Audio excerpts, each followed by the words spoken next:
Lead like Jesus. യേശുവിനെ പോലെ നയിക്കാനാകുക. പ്രത്യേകിച്ച് നേതൃത്വത്തിലുള്ളവരുടെ എല്ലാവരുടെയും വലിയൊരു സ്വപ്നമാണ് അത്. കുടുംബങ്ങളിലും കുടുംബ കൂട്ടായ്മ പോലുള്ള എല്ലാ സംഘടനകളിലും ഇടവകയിലും രൂപതയിലുമൊക്കെ നേതൃത്വ സ്ഥാനത്തുള്ളവർക്ക് എന്നും ആഗ്രഹമാണ് യേശുവിനെ പോലെ എല്ലാവരെയും സ്നേഹിച്ച് എല്ലാവരെയും ക്ഷമിച്ച് എല്ലാവർക്കും എല്ലാമായി തീർന്നുകൊണ്ടുള്ള ഒരു നേതൃത്വം സാധിക്കുക. വിഖ്യാതമായ ഒരു പുസ്തകമുണ്ട്, ലീഡ് ലൈക്ക് ജീസസ്. കെൻ ബ്ലാൻചാർഡ്, ഫിൽ ഹോഡ്ജസ്, ഫിലിസ് ഹെൻറി എന്നിങ്ങനെ 3 പേർ സംയുക്തമായി എഴുതിയ പുസ്തകം ലീഡ് ലൈക്ക് ജീസസ്. അതിൻ്റെ 6-ാം അധ്യായം പ്രത്യേകിച്ച് യേശുവിനെ പോലെ നേതൃത്വം പ്രായോഗിക പദത്തിൽ കൊണ്ടുവരുവാൻ എന്തെല്ലാം ഗുണഗണങ്ങളാണ് ഒരു വ്യക്തിയിൽ ഉണ്ടാകേണ്ടത് എന്ന് വ്യക്തമാക്കുന്ന ഭാഗമാണ്. Doing habits. യേശുവിനെ പോലെ ആ ജീവിത ശൈലിയും ജീവിതചര്യയുമെല്ലാം അനുദിന ജീവിതത്തിൻ്റെ ഭാഗമാക്കുമ്പോൾ നമുക്കും യേശുവിനെ പോലെ നയിക്കാനാകും. Lead like Jesus. അതിൻ്റെ ഈ അധ്യായത്തിൻ്റെ ആരംഭ ഭാഗത്തു തന്നെ വിശുദ്ധ പൗലോസ് അപ്പോസ്തലൻ കൊളോസ്യർക്ക് എഴുതിയ ലേഖനം 3-ാം അധ്യായം 12 മുതൽ 14 വരെയുള്ള വചനങ്ങൾ ഉദ്ധരിക്കുന്നുണ്ട്. അപ്പോസ്തലൻ എഴുതുന്നത് ഇപ്രകാരമാണ്: അതിനാൽ ദൈവത്തിൻ്റെ തിരഞ്ഞെടുക്കപ്പെട്ടവരും വാത്സല്യഭാജനങ്ങളും പരിശുദ്ധരുമെന്ന നിലയിൽ നിങ്ങൾ കാരുണ്യം, ദയ, വിനയം, സൗമ്യത, ക്ഷമ എന്നിവ ധരിക്കുവിൻ. ഒരാൾക്ക് മറ്റൊരാളോട് പരിഭവമുണ്ടായാൽ പരസ്പരം ക്ഷമിച്ച് സഹിഷ്ണുതയോടെ വർത്തിക്കുവിൻ. കർത്താവ് നിങ്ങളോട് ക്ഷമിച്ചതുപോലെ തന്നെ നിങ്ങളും ക്ഷമിക്കണം. യേശുവിനെ പോലെ നയിക്കണമെങ്കിൽ അത് കുടുംബത്തിലായാലും കുടുംബ യൂണിറ്റുകളിലായാലും ഇടവകയിലും രൂപതയിലുമൊക്കെ ആയാലും ഏതൊരു സംഘടനയിലായാലും അപ്രകാരം യേശുവിനെ പോലെ നയിക്കാൻ ഒരു വ്യക്തിക്ക് സാധിക്കണമെങ്കിൽ ഈ അപ്പോസ്തലൻ്റെ വചനങ്ങൾ, കൊളോസ്യർക്ക് എഴുതിയ ലേഖനം 3-ാം അധ്യായം 13-ാം വാക്യത്തിലുള്ള ഈ കാര്യങ്ങൾ സ്വാഭാവികമായും ഉണ്ടാകണം. എന്തെല്ലാമാണവ? കാരുണ്യം, ദയ, വിനയം, സൗമ്യത, ക്ഷമ. മാത്രമല്ല അപ്പോസ്തലൻ കൂട്ടിച്ചേർക്കുന്നു, കർത്താവ് നിങ്ങളോട് ക്ഷമിച്ചതുപോലെ തന്നെ നിങ്ങളും ക്ഷമിക്കണം.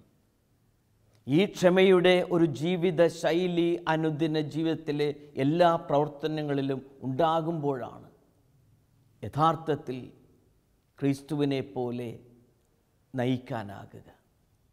ഈ ഗുണഗണങ്ങൾ കാരുണ്യം, ദയ, വിനയം, സൗമ്യത, ക്ഷമ ഇവയെല്ലാമാണ് യഥാർത്ഥത്തിൽ നമ്മുടെ കുടുംബ അന്തരീക്ഷങ്ങളെ കൂടുതൽ മനോഹരമാക്കുക, കുടുംബയോഗങ്ങളെ കൂടുതൽ പ്രവർത്തന സജ്ജമാക്കുക, ഇടവകകളെ ഐക്യത്തിലും കൂട്ടായ്മയിലും ഒരുമയിലുമൊക്കെ നിലനിർത്താനാകുക. ലീഡ് ലൈക്ക് ജീസസ് എന്ന പുസ്തകത്തിൻ്റെ ഈ 4-ാം ഭാഗത്തിൽ ഈ ഗ്രന്ഥകർത്താക്കൾ ഒരുമിച്ച് നടത്തിയ ഒരു മാരേജ് എൻകൗണ്ടർ പ്രോഗ്രാമിൽ, ദമ്പതികളുടെ ഒരു സംഗമത്തിൽ ടോം എന്ന് പറയുന്ന ഒരു മനുഷ്യൻ പങ്കുവച്ച ജീവിതാനുഭവം വിവരിക്കുന്നുണ്ട്. ടോം തൻ്റെ ഒരു പഴയ സുഹൃത്തുമായുള്ള ഒരു രഹസ്യ ബന്ധം ടോമിൻ്റെ ഭാര്യ ആലീസ് വളരെ അപ്രതീക്ഷിതമായ സാഹചര്യത്തിൽ കണ്ടുപിടിക്കാനായി. അവൾ ടോമിൻ്റെ ഈ അവിഹിത ബന്ധം കണ്ടപ്പോൾ ഒരക്ഷരം കൂടുതലൊന്നും പറയാതെ ടോമിനോട് പറഞ്ഞു, Tom, I want to talk to you. എനിക്ക് നിന്നോട് ചില കാര്യങ്ങൾ പറയാനുണ്ട്. ടോമിനും വലിയ ഒരു പ്രതിസന്ധിയിലായി. അങ്ങനെ അന്നത്തെ ദിവസം അവർ ഒന്നും മിണ്ടിയില്ല. അടുത്ത ദിവസവും നിശബ്ദതയുടെയും നിറഞ്ഞ അസ്വസ്ഥതകളുടെയും ദിനങ്ങൾ. രണ്ടാമത്തെ ദിവസം ടോം ആലീസിനെ സമീപിച്ച് ചോദിച്ചു, ആലീസ്, നിനക്കെന്തോ എന്നോട് പറയാനുണ്ടെന്ന് സൂചിപ്പിച്ചല്ലോ, എന്താണത്? ആലീസ് പറഞ്ഞു, എനിക്ക് തന്നോട് പറയുവാനുള്ള സമയം ആയിട്ടില്ല. വെള്ളിയാഴ്ച വരെയും നമുക്ക് കാത്തിരിക്കാം. അങ്ങനെ തിങ്കളാഴ്ച വൈകുന്നേരം മുതൽ ടോമിൻ്റെ മനസ്സിൽ ഇങ്ങനെ അസ്വസ്ഥതകളുടെ കാർമേഘങ്ങൾ ഉരുണ്ടുകൂടി. ആകെ പ്രതിസന്ധിയിലും പ്രയാസത്തിലുമായി. ആ മനുഷ്യൻ ചിന്തിച്ചു, എൻ്റെ ഈ കുടുംബജീവിതം തകർന്നിരിക്കുന്നു, താറുമാറായിരിക്കുന്നു. എൻ്റെ ഭാര്യയെയും ഈ രണ്ട് സ്വർഗതുല്യം സ്നേഹിക്കുന്ന ആ കുഞ്ഞുമക്കളും എനിക്കിതാ നഷ്ടമാകുന്നു. അങ്ങനെ പ്രയാസങ്ങളിൽ, പ്രതിസന്ധിയിൽ ടോം കഴിഞ്ഞു. വെള്ളിയാഴ്ച പ്രഭാതമായി. ടോം അങ്ങനെ തൻ്റെ മുറിയിൽ ഇരിക്കുമ്പോൾ ആലീസ് കടന്നു വന്നു. എന്നിട്ട് അടുത്തുള്ള ഒരു കസേര വലിച്ച് ടോമിൻ്റെ അടുത്തേക്ക് നീക്കിയിട്ടിട്ട് ആ കണ്ണുകളിലേക്ക് ഇങ്ങനെ നോക്കിയിട്ട് പറഞ്ഞു, എനിക്ക് നിന്നോടിന്ന് സംസാരിക്കേണ്ടതുണ്ട്. ആലീസ് പറഞ്ഞു, ടോം, ഞാനൊരു തീരുമാനമെടുത്തിരിക്കുന്നു. ആ തീരുമാനം ഞാനിപ്പോൾ അറിയിക്കുകയാണ്. എൻ്റെ തീരുമാനം ഇതാണ്. നിനക്ക് ഒരുപക്ഷേ ലോകത്തിൽ ലഭിക്കാവുന്ന ഒരു ഭാര്യയിൽ നിന്നും കിട്ടുന്ന ആ സ്നേഹം തീർച്ചയായും എന്നിൽ നിന്ന് പ്രതീക്ഷിക്കാം. നമ്മുടെ മക്കൾക്ക് ഒരു നല്ല അമ്മയായി അവരെ സ്നേഹിച്ചും പരിപാലിച്ചും ജീവിക്കാം എന്ന് തന്നെയാണ് എൻ്റെ തീരുമാനം. അതേപോലെ തന്നെ ഭാവിയിൽ നിനക്ക് നിൻ്റെ ജീവിതത്തിൽ ഏത് സുഹൃത്തിൽ നിന്നും കാമുകയിൽ നിന്ന് ലഭിക്കുന്നതിനേക്കാൾ കൂടുതൽ സ്നേഹം ഞാൻ തരാൻ തയ്യാറാണ്. ഇനി നിൻ്റെ തീരുമാനമാണ്. ടോം ആലീസിൻ്റെ ഈ വാക്കുകൾ കേട്ടപ്പോൾ, പ്രത്യേകിച്ച് ഇത്രയും ദിവസം തൻ്റെ മനസ്സിൻ്റെ അസ്വസ്ഥതകളുടെ അവസരങ്ങളിൽ ഇങ്ങനെ ആലോചിച്ചെടുത്ത പ്രതീക്ഷിച്ചതിൽ നിന്നും വ്യത്യസ്തമായ ഒരു തീരുമാനം ആലീസിൽ നിന്ന് വന്നപ്പോൾ അയാൾ ഗദ്ഗദകണ്ഠനായി. കണ്ണുനീർ നിറഞ്ഞു. അത് കവിളിണയിലൂടെ ഒഴുകി. ആലീസിനെ ആലിംഗനം ചെയ്ത് പറഞ്ഞു, ഞാനും നിന്നോട് ഇനി മുതൽ വിശ്വസ്തനായി ജീവിക്കാം. വന്നുപോയിട്ടുള്ള തെറ്റുകൾക്കെല്ലാം നീ എനിക്ക് മാപ്പ് തരണം. നീ എന്നോട് ക്ഷമ കാണിക്കണം. ടോം ഈ ദമ്പതി സംഗമത്തിൽ ഈ ഗ്രന്ഥകർത്താക്കളുടെ മുൻപിൽ ഈ തൻ്റെ ജീവിത സാക്ഷ്യം നടത്തിയത് അവർ ഒരുമിച്ചുള്ള 40 വർഷത്തെ സന്തോഷപ്രദമായ ജീവിതത്തിന് ശേഷമാണ്. അങ്ങനെ വിശ്വസ്തതാപൂർവം ഈ ഒരു ക്ഷമ ലഭിച്ചതിൻ്റെ ആ നിമിഷം മുതൽ 40 വർഷം ടോമി തുടർന്നും ജീവിച്ചതിൻ്റെ സന്തോഷം മറ്റുള്ളവരുടെ മുൻപിൽ അറിയിക്കുകയായിരുന്നു. ആലീസ് വാഗ്ദാനം ചെയ്തതുപോലെ തന്നെ സ്നേഹിച്ചും മക്കളെ പരിപാലിച്ചും സംരക്ഷിച്ചും സമർപ്പിതമായ ഒരു ജീവിതം ആലീസും ജീവിച്ചു. ക്ഷമ കുടുംബങ്ങളെ കൂടുതൽ ശക്തമായ അടിത്തറയിൽ കെട്ടിപ്പടുക്കാനിടയാകുന്നു. ജീവിതം മുന്നോട്ട് പോകണമെങ്കിൽ, ജീവിതത്തിലെന്നും പരസ്പരമുള്ള ധാരണയും വിശ്വാസവും ഉണ്ടാകണമെങ്കിൽ ഈ ദയ, കാരുണ്യം, സ്നേഹം, സൗമ്യത, ക്ഷമ ഇവയെല്ലാം സമഞ്ജസമായി സമ്മേളിച്ചിരിക്കണം. യേശുവിനെ പോലെ നയിക്കണമെങ്കിൽ, മുന്നോട്ട് നീങ്ങണമെങ്കിൽ അത്യന്താപേക്ഷിതമായത് ഇതാണ്. ഈ പരസ്പരം ക്ഷമിക്കുവാനുള്ള, പൊറുക്കുവാനുള്ള, അതോടൊപ്പം തന്നെ കാരുണ്യത്തിൽ, ദയയിൽ, സൗമ്യത, വിനയത്തിലെല്ലാം ജീവിക്കുവാനുള്ള ആ ജീവിത ശൈലി, മനോഭാവം.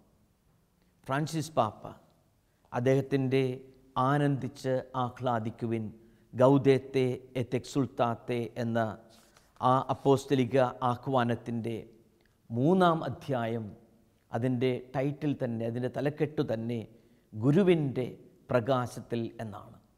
ഈ 3-ാം അധ്യായത്തിൽ വിവരിക്കുക സുവിശേഷ ഭാഗ്യങ്ങളെ പറ്റിയാണ്. അതേപ്പറ്റി ഫ്രാൻസിസ് പാപ്പ വിവരിക്കുന്ന ഇതാണ്: ക്രൈസ്തവൻ്റെ തിരിച്ചറിയൽ കാർഡ് പോലെയാണ് സുവിശേഷ ഭാഗ്യങ്ങൾ എന്നാണ്. നമ്മുടെ ആധാർ കാർഡാണ് ഈ സുവിശേഷ ഭാഗ്യങ്ങൾ. അതിൻ്റെ വളരെ ശ്രദ്ധേയമായ ഒരു ഭാഗം, കരുണയുള്ളവർ ഭാഗ്യവാന്മാർ, എന്തെന്നാൽ അവർക്ക് കരുണ ലഭിക്കും. ഈ ഒരു വാക്യം വ്യാഖ്യാനിച്ചുകൊണ്ട് ഫ്രാൻസിസ് പാപ്പ ഇപ്രകാരം എഴുതുന്നു: കരുണയ്ക്ക് 2 വശങ്ങളുണ്ട്.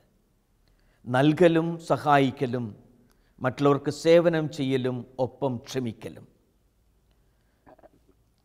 സുവർണ നിയമത്തിൽ, ദ ഗോൾഡൻ റൂൾ, മത്തായിയുടെ സുവിശേഷം 7-ാം അധ്യായം 12-ാം വാക്യത്തിൽ അത് വിവരിക്കുന്നു. മറ്റുള്ളവർ നിങ്ങൾക്ക് വേണ്ടി ചെയ്തു തരണമെന്ന് നിങ്ങൾ ആഗ്രഹിക്കുന്നതെല്ലാം അവർക്ക് വേണ്ടി നിങ്ങൾ ചെയ്യുവിൻ.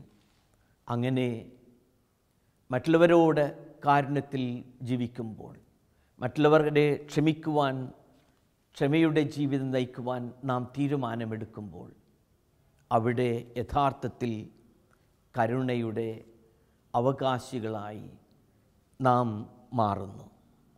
നൽകുക, ക്ഷമിക്കുക എന്നതിന് ചെറിയ അളവിൽ നമ്മുടെ ജീവിതത്തിൽ ദൈവത്തിൻ്റെ പൂർണ്ണതയെ ഉൽപ്പാദിപ്പിക്കുന്നു എന്നതാണ് അർത്ഥം.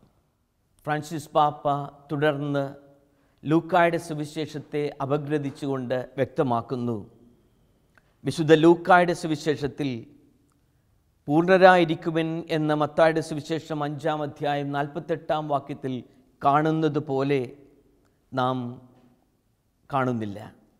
പിന്നെയോ നിങ്ങളുടെ പിതാവ് കരുണയുള്ളവനായിരിക്കുന്നത് പോലെ നിങ്ങളും കരുണയുള്ളവരായിരിക്കുവിൻ. നിങ്ങൾ വിധിക്കരുത്, നിങ്ങളും വിധിക്കപ്പെടുകയില്ല. കുറ്റാരോപണം നടത്തരുത്, നിങ്ങളുടെ മേലും കുറ്റം ആരോപിക്കപ്പെടുകയില്ല. ക്ഷമിക്കുവിൻ, നിങ്ങളോടും ക്ഷമിക്കപ്പെടും.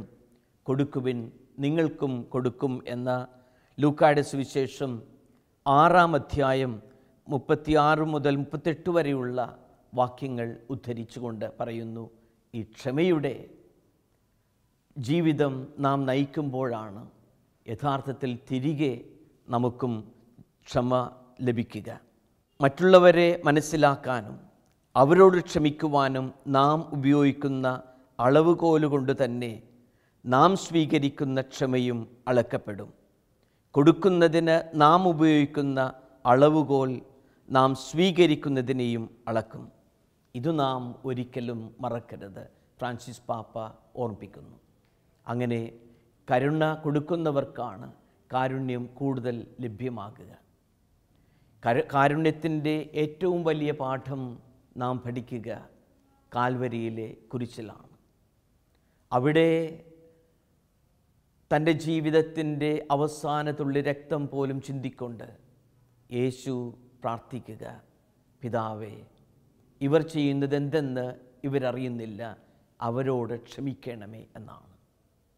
കർത്താവ് പ്രാർത്ഥിക്കുക തന്നെ അന്യായമായി വിധിച്ചവരെയും വലിയ കുരിശ് തൻ്റെ തോളിലേറ്റിയവരെയും എല്ലാവരുടെയും അവഹേളനാപാത്രമായി ആ കാൽവരി മലയുടെ മുകളിലേക്ക് നടത്തിയവരെയും അവസാനം കാൽവരിയിലെ ആ കുരിശിൽ തറച്ചവരെയും എല്ലാവരെയും ഓർത്തുകൊണ്ടാണ് പ്രാർത്ഥിക്കുക. പിതാവേ, ഇവരോട് ക്ഷമിക്കണമേ, അവർ അറിയുന്നില്ല അവർ ചെയ്യുന്നത് എന്തെന്ന്. 70 പ്രാവശ്യം ക്ഷമിക്കണമെന്ന് ഓർമ്മിപ്പിച്ച ആ ഗുരുവിൻ്റെ ഏറ്റവും വലിയ മാതൃകയാണ്, ഏറ്റവും വലിയ പാഠമാണ് കുരിശിൽ നിന്നും നാം പഠിക്കുക. ക്ഷമിക്കുവാനുള്ള പാഠം, ദയയോടും കാരുണ്യത്തോടും കൂടെ ജീവിക്കുവാനുള്ള നല്ല പാഠം. ഒരമ്മയുടെ കഥ കേട്ടിട്ടുണ്ട്. ആ അമ്മ തൻ്റെ മകനെ കാത്തിരിക്കുമ്പോൾ അങ്ങകലെ സൈനിക ക്യാമ്പിൽ നിന്നും ലഭിക്കുക ഒരിക്കലും കേൾക്കാൻ ആഗ്രഹിക്കാത്ത ഒരു വാർത്തയാണ്. അവർക്ക് കിട്ടിയ ആ സന്ദേശത്തിൽ എഴുതിയിരുന്നു, your son is no more. ആർമിയിൽ വെച്ച്, യുദ്ധകളത്തിൽ വെച്ച് തൻ്റെ അരുമ മകൻ മരണപ്പെട്ടിരിക്കുന്നു. ആ സന്ദേശം എഴുതിയ കടലാസും കൈകളിൽ പിടിച്ചുകൊണ്ട് ആ അമ്മ തീവ്രമായ ദുഃഖത്തിൽ, നൊമ്പരത്തിലായി. അവൾക്ക് ഈ ലോകത്തിലാകെയുള്ളത്, വിധവയായ ആ അമ്മയ്ക്ക് ആകെയുള്ളത് ഈ ഒരു മകൻ മാത്രം. അങ്ങനെ ആ അമ്മ പ്രാർത്ഥിക്കുകയാണ്, ദൈവമേ, എൻ്റെ മകൻ്റെ മുഖം ഒരു പ്രാവശ്യമെങ്കിലും എനിക്ക് കാണാനായിരുന്നെങ്കിൽ. അങ്ങനെ ഉള്ളുരുകി, മനമുരുകി ആ അമ്മ പ്രാർത്ഥിക്കുന്നു. മകൻ്റെ മുഖം ഒരു പ്രാവശ്യമെങ്കിലും കാണാൻ തീവ്രമായ ആഗ്രഹത്തോടെ. ആ അമ്മയുടെ ഹൃദയത്തിൻ്റെ പ്രാർത്ഥന ദൈവം കേട്ടു. ഇതാ തൻ്റെ മുൻപിൽ ഒരു മാലാഖ പ്രത്യക്ഷപ്പെടുന്നത് പോലെ തോന്നി. ആ മാലാഖ പ്രത്യക്ഷപ്പെട്ട് അമ്മയോട് ചോദിച്ചു, അമ്മേ, അമ്മയുടെ പ്രാർത്ഥന ദൈവം കേൾക്കുന്നു. ആ മകൻ്റെ മുഖം ഒരു പ്രാവശ്യം കൂടെ കാണണമല്ലേ? എങ്കിലൊരു ചോദ്യം, ആ മകൻ്റെ ഏത് മുഖമാണ് വീണ്ടും കാണാൻ ആഗ്രഹിക്കുന്നത്? ഏതാനും ആഴ്ചകൾക്ക് മുൻപ് മാത്രം ഏറെ സന്തോഷത്തോടെ, പ്രസരിപ്പോടുകൂടെ, അമ്മേ, ഞാൻ ഉടനെ തന്നെ തിരികെ വരാം എന്ന് പറഞ്ഞ് ആ പട്ടാള ക്യാമ്പിലേക്ക് പോയ, യാത്ര പറഞ്ഞിറങ്ങുന്ന ആ ധീരയോദ്ധാവായ, പ്രസരിപ്പുള്ള ആ മകൻ്റെ മുഖമാണോ അമ്മേ വീണ്ടും നിനക്ക് കാണേണ്ടത്? അതുമല്ലെങ്കിൽ ഓർക്കുന്നുണ്ടാകും, കോളേജിൽ നിന്ന് ഏറ്റവും നല്ല മാർക്ക് വാങ്ങിയ ആ മകന് കോളേജിൽ വെച്ച് ആ സ്വർണ്ണപ്പതക്കം, ഗോൾഡ് മെഡൽ ലഭിച്ചപ്പോൾ ആ സ്വർണ്ണപ്പതക്കം വാങ്ങി സന്തോഷത്തോടുകൂടെ, അഭിമാനത്തോടുകൂടെ സ്റ്റേജിൽ നിന്ന് ഇറങ്ങി വരുന്ന ആ മകൻ്റെ മുഖം അമ്മയെ നീ ഓർക്കുന്നുണ്ടാകും. ആ മുഖമാണോ നിനക്ക് കാണേണ്ടത്? അതുമല്ലെങ്കിൽ വർഷങ്ങൾക്ക് മുൻപ് അവൻ ആദ്യമായി സ്കൂളിലേക്ക് പോകുമ്പോൾ പുതിയ കൂട്ടുകാരെ ലഭിക്കുമെന്നുള്ള ആകാംക്ഷയും, എന്നാൽ തൻ്റെ അമ്മയെയും ഈ ഭവനത്തെയും പിരിഞ്ഞ് സ്കൂളിലേക്ക്, വിദ്യാലയത്തിലേക്ക് പോകുവാനുള്ള വൈഷമ്യവും ഒരേപോലെയുള്ള ആ അമ്മയുടെ, ആ മകൻ്റെ മുഖം അമ്മയെ നീ ഓർക്കുന്നുണ്ടാകും. ആ മുഖമാണോ കാണേണ്ടത്? അതുമല്ലെങ്കിൽ നിൻ്റെ മടിയിൽ നീ താരാട്ട് പാട്ടി ഉറക്കുന്ന ആ പിഞ്ചോമന പൈതലിൻ്റെ കോമളമുഖമുണ്ടല്ലോ, അതാണോ നിനക്ക് കാണേണ്ടത്? മാലാഖ വീണ്ടും ചോദിച്ചു. അപ്പോൾ അമ്മ പെട്ടെന്നൊരു മറുപടി പറയാനാവാതെ കണ്ണുകളടച്ച് അല്പനേരം ഇങ്ങനെ കുനിഞ്ഞ് ധ്യാനത്തിലിരുന്നു. ആ അമ്മ കണ്ണുകൾ തുറന്ന് മാലാഖയോട് പറഞ്ഞു, ശരിയാണ്, ഞാൻ ഓർക്കുന്നു. ഏതാനും ആഴ്ചകൾക്ക് മുൻപാണ് വീരയോദ്ധാവിനെ പോലെ അവൻ ഇറങ്ങിപ്പോയത്. അന്നുള്ള പ്രസരിപ്പുള്ള മുഖം ഞാൻ ഓർക്കുന്നു. അതോടൊപ്പം തന്നെ അന്ന് കോളേജിൽ ആ ഗോൾഡ് മെഡൽ വാങ്ങിച്ചു വരുന്ന മകൻ്റെയും മുഖം ഞാൻ ഓർക്കുന്നു. സ്കൂളിലേക്ക് പോകുന്ന ആ പിഞ്ചോമന പൈതലിൻ്റെയും മുഖം എൻ്റെ മനസ്സിലുണ്ട്. അതോടൊപ്പം തന്നെ ഞാൻ താരാട്ട് പാട്ടി ഉറക്കിയ ആ പൊന്നോമന പുത്രൻ്റെയും മുഖം എൻ്റെ മനസ്സിൽ മായാതെയുണ്ട്. വേണ്ട മാലാഖേ, ഈ മുഖമൊന്നും കാണേണ്ട. അതിനേക്കാൾ കൂടുതലായി ഞാൻ എന്നും താലോലിക്കുന്ന ഒരു മുഖം എൻ്റെ മനസ്സിലുണ്ട്. ആ മുഖം ഒന്ന് കാണാൻ ആയാൽ അത് മതി. എന്തോ ചെയ്ത ഒരു പാതകത്തെ ഓർത്ത് ഉള്ളിൽ നിറയെ പശ്ചാത്താപവും മുഖത്ത് നിറയെ അനുതാപവുമായി നിറഞ്ഞ കണ്ണുകളുമായി എന്നെ സമീപിച്ച് മമ്മി സോറി എന്ന് പറയുന്ന, അമ്മേ മാപ്പ് തരണം എന്ന് പറയുന്ന ആ മകൻ്റെ മുഖം, മാലാഖേ, ആ മുഖം മാത്രം ഒന്നുകൂടെ എനിക്ക് കണ്ടാൽ മതി. ആ മുഖം നോക്കിക്കൊണ്ട്, ആ മുഖം ഒന്നുകൂടെ മനസ്സിൽ സന്തോഷത്തോടുകൂടെ സംതൃപ്തിയോടുകൂടെ കണ്ടുകൊണ്ട് ഞാൻ സൗഭാഗ്യം അടയാം. എന്തുകൊണ്ട് മകൻ്റെ ആ ഒരു മുഖം ആ അമ്മ വീണ്ടും കാണാൻ ആഗ്രഹിക്കുന്നു?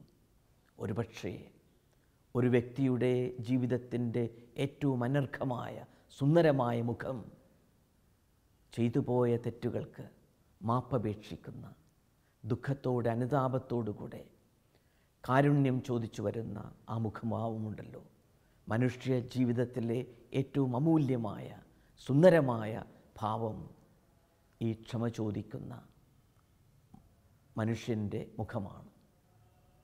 ബോബി ജോസ് കട്ടിക്കാട്ടച്ചൻ്റെ അകം എന്ന പുസ്തകത്തിൽ അതിൻ്റെ ഒരു 2-ാം അധ്യായം കരുണ എന്നതിനെ പറ്റിയാണ്. അവിടെ കട്ടിക്കാട്ടച്ചൻ പറയുക, കരുണയ്ക്ക് വേണ്ടിയുള്ള കരച്ചിലായിരുന്നു ഭൂമിയിലുണ്ടായ മുഴുവൻ പ്രാർത്ഥനയും. ആരുടെയോ രക്തത്തിനു വേണ്ടി ആക്രോശിച്ചു കൊണ്ടിരിക്കുന്ന ആൾക്കൂട്ടത്തിന് നടുവിലിരുന്ന് കരുണ കരുണ എന്ന് എഴുതിയിടുകയായിരുന്നു ഓരോ ഗുരുവിൻ്റെയും അതാതു കാലത്തെ ധർമ്മം. തെറ്റിൽ കുരുക്കപ്പെട്ട സ്ത്രീക്ക് വേണ്ടി യേശു നിലത്തെഴുതിയ വാക്ക് അതാണെന്ന് നിരീക്ഷണമുണ്ട്. എന്നിട്ടും മതങ്ങൾക്ക് വേരുകളുള്ള ഇടങ്ങളിൽ നിന്ന് ഇപ്പോൾ കേൾക്കുന്നത് ഹിംസയുടെ വർത്തമാനങ്ങളാണ്. വിചാരിച്ചതിനേക്കാൾ വിധ്വംസനത്തിൻ്റെ വാർത്തകൾ തൊട്ടരികിൽ നിന്ന് കേട്ടു തുടങ്ങുമ്പോൾ ആരുടെ ആരാധനാലയങ്ങളിലേക്കാണ് നമ്മൾ പോയി ഒളിക്കേണ്ടത്? കാരുണ്യത്തെപ്പറ്റിയാണ് ബോബി ജോസച്ചൻ വിവരിക്കുക. ക്ഷമയുടെ, സ്നേഹത്തിൻ്റെ, പരസ്പരധാരണയുടെ ഒരു പുതിയ സന്ദേശം ആണ് യഥാർത്ഥത്തിൽ ഹൃദയത്തിൽ കാത്തുസൂക്ഷിക്കേണ്ടത്. നമ്മുടെ ഹൃദയത്തിലും അപ്രകാരം ആ കാൽവരിയിലെ ക്രിസ്തു നൽകുന്ന പരമോന്നതമായ ക്ഷമയുടെ പാഠം സ്വീകരിക്കാൻ പരിശ്രമിക്കാം. സ്നേഹമുള്ളവരെ, ഒരു നിമിഷം നമുക്ക് പ്രാർത്ഥിക്കാം. സ്നേഹപിതാവായ ദൈവമേ, അങ്ങയുടെ കാരുണ്യത്തിൻ്റെ മുഖം ഞങ്ങൾ അങ്ങയുടെ പ്രിയപുത്രൻ യേശുവിൽ ദർശിക്കുന്നു. കാൽവരിയിലെ ആ കുരിശിൽ സ്നേഹത്തിൻ്റെ പരമമായ പാഠം ഞങ്ങൾക്ക് പറഞ്ഞു തന്നുകൊണ്ട് ക്ഷമിക്കാൻ, പൊറുക്കാൻ, ദയ കാണിക്കാൻ ഞങ്ങൾ ഓർപ്പിക്കുന്നു. അങ്ങ് കാണിക്കുന്ന ആ സ്നേഹവും കാരുണ്യവും ഞങ്ങളുടെയും ജീവിത ശൈലിയായി മാറ്റാൻ വരമേകണമേ. അങ്ങയുടെ കാരുണ്യത്തിൻ്റെ ഉപകരണങ്ങളായി ഞങ്ങളെ മാറ്റണമേ. അതുവഴി കാരുണ്യത്തിൻ്റെ ഒരു സ്നേഹ സംസ്കാരം തീർക്കാൻ ഞങ്ങൾക്ക് വരമേകണമേ. പ്രിയമുള്ളവരെ, ഇപ്രകാരം പറയാറുണ്ട്, to err is human but to forgive is divine. തെറ്റുകൾ മനുഷ്യജീവിതത്തിൽ സ്വാഭാവികമാണ്. എന്നാൽ ആ തെറ്റുകൾ ക്ഷമയോടുകൂടെ നോക്കിക്കാണാനും അങ്ങനെ കാരുണ്യത്തോടും ദയോടും കൂടെ വ്യാപരിക്കുവാനും അങ്ങനെ സ്നേഹത്തിൻ്റെ, ദയയുടെ, കാരുണ്യത്തിൻ്റെ ഒരു നേതൃശൈലി സ്വീകരിക്കാനും നമുക്കാകട്ടെ. Lead like Jesus. യേശുവിനെ പോലെ സ്നേഹത്തിൻ്റെ പാതയിലൂടെ നമുക്ക് ജീവിക്കാം. ദൈവം നമ്മെ സമൃദ്ധമായി അനുഗ്രഹിക്കട്ടെ.